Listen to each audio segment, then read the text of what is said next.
Welcome back. Popular cowpunk pop-up Rhinestone is picking up sticks and moving into a permanent home. Yeah, Portlanders turned out in droves to taste their elevated Tex-Mex fast food, and now you can find them anytime in the Clinton neighborhood. So here to show off some delicious dishes and their awesome cocktails, we've got founders Trevor Thorpe and Graham Cheney. Good morning. Morning. Thank you both for being here. Thank you. And congrats on the new brick and mortar. Thank you. That's a big deal. So where did the idea for cowpunk Tex-Mex for Rhinestone first come from?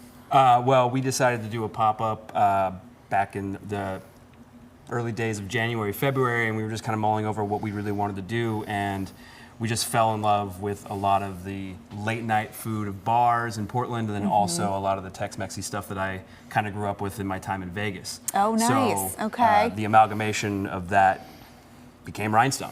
Rhinestone. Well, there you go. We keep saying cowpunk, and we've never properly explained what that is. So how would you describe cowpunk? I mean, outside of it being like a really cool genre of music from the late 70s and early 80s, I feel like it's just kind of like a spirit that follows with me. Yeah. I like the tattoos, I like the punk rock, but I love the cowboy shirts. Okay. Cowpunk, it's frame of mind. You're going to feel it. You're going to feel the cowpunk vibes when you move into Rhinestone. How does it feel to be setting up in a permanent new home?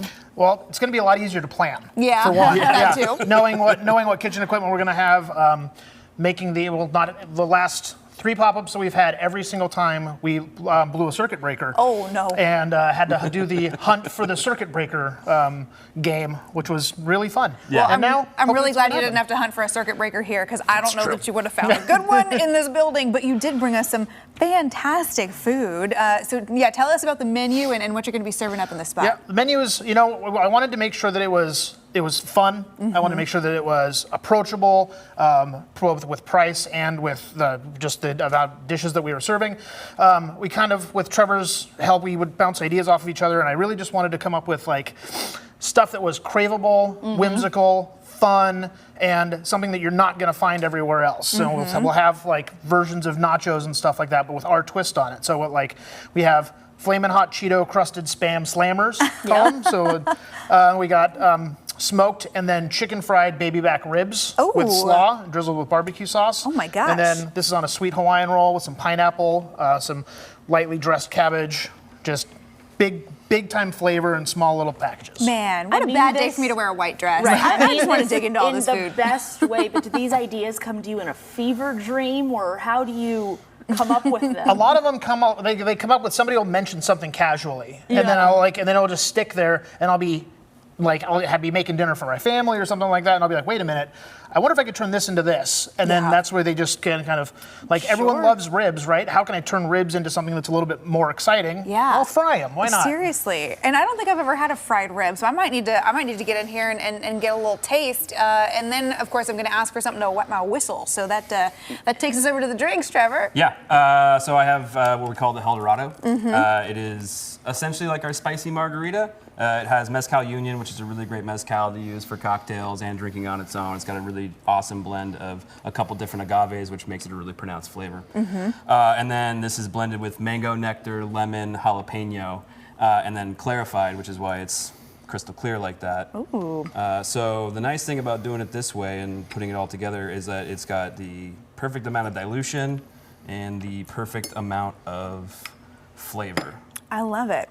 Speaking of perfect amount of flavor, Graham, this rib is fantastic. I was going to say, how's the chicken fried rib? Seriously, I've never had a chicken fried rib, and this won't be my last. This is really yummy. Emma, do you want to get in some ribs or some sliders? What are you feeling first course? I'll take a rib. Okay. Will you take away the I'll hand it over. questions? Oh, All absolutely. right. Yeah, Thank you gotta get one of those in the mix. Yeah, these are fun and something I have not seen on a menu before.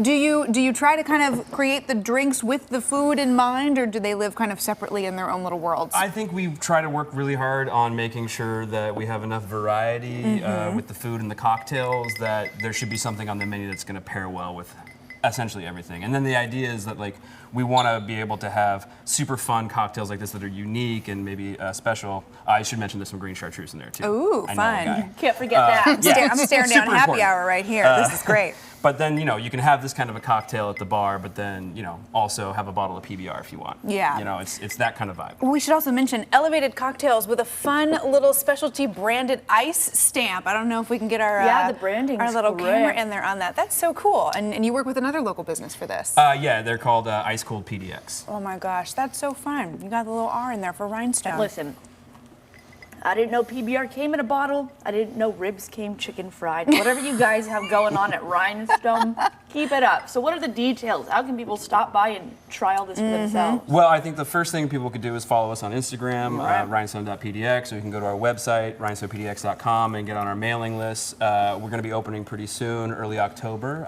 but we're going to be making an announcement within the next couple weeks exactly when that date will be. I love it. And you're excited about being in the Clinton neighborhood? Fun space? How do you feel about it? I love that. I used to, one of my first earlier restaurant jobs was across the street where what's it called now? It was Fairweather. It was Fairweather, Jacqueline and now before it's that. the Jacqueline. You So were- the original St. Jack was at that corner, and I ran the kitchen there. And so we used to go across the street and hang out at what was the Nightlight, Yeah. that is now becoming Rhinestone. So Well- it's a little wonderful return to the neighborhood. And now Rhinestone's going to be one of those places that people go, yeah, it's down the corner from Rhinestone. So there you go. Thank well, you guys, both so much. Thank you Yeah, for thank being you. here. Yeah, of course. Excited to have you in studio. Excited to check out Rhinestone. You can find all the details about their new home on Southeast Clinton Street and when you check out this story on coin.com. But before we head to break, we want to wish a